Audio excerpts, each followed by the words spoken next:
Episode 13 చూసారు కదా, ఎలా అనిపించింది? ఎందుకంటే ఈరోజు ఇద్దరైతే ఎలిమినేట్ అయ్యారు. రేపు చాలా వరకు ఎలిమినేట్ అవుతారు. ఇంక ఎల్లుండి అయితే టాటా బాయ్ బాయే.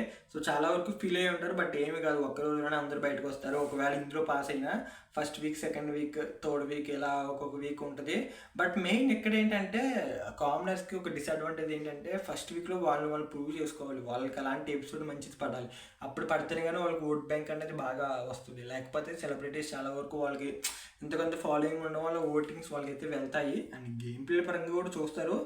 బట్ ఏంటంటే కామనర్స్కి మంచి ఎపిసోడ్ పడితే ఆబ్వియస్గా వాళ్ళ ఓట్ బ్యాంక్ ఉంటుంది. లేకపోతే కామనర్స్ ఫస్ట్ వీక్ బయటకు వచ్చే అవకాశాలు బాగా ఎక్కువగా ఉంటాయి. సో చాలా వరకు ఎవరైతే హౌస్లోకి వెళ్తున్నారో వాళ్ళైతే కుదిరినంత వరకు ఎపిసోడ్లో మంచి ప్లే చేసి మంచిగా కంటెంట్ ఇచ్చి మంచిగా ఎంటర్టైన్ చేయండి. లేకపోతే మీరు బయట మీ పిఆర్ టీమ్స్ అనే కదా, మీ ఇన్స్టా ఫ్యాన్ పేజెస్ కానీ ఇవన్నీ బాగా అంటే మంచిగా రీచ్ వెళ్ళేటట్టు మంచిగా కొలాబ్స్ ఇవన్నీ చేసి మంచిగా రీచ్ అవ్వండి ఆడియన్స్కి. లైక్ మీ గురించి మీరు ఎలా ప్రమోట్ చేసుకుంటారు అన్నది ఇక్కడ పాయింట్. అండ్ చాలా వరకు అండ్ ఓటింగ్ అది కూడా అఫీషియల్ ఓటింగ్ అండ్ అఫీషియల్ ఓటింగ్కి చాలా డిఫరెన్స్ ఉంటుంది. అవన్నీ బాట్స్, ఫేక్ ఓటింగ్స్ కొన్ని చేసి ఆటోమేషన్ ద్వారా చేసినవి అవి ఇవి అసలు నమ్మకండి. మళ్ళీ చెప్తున్నా, ప్రతి వీడియోలో నేను చెప్తాను ఇది.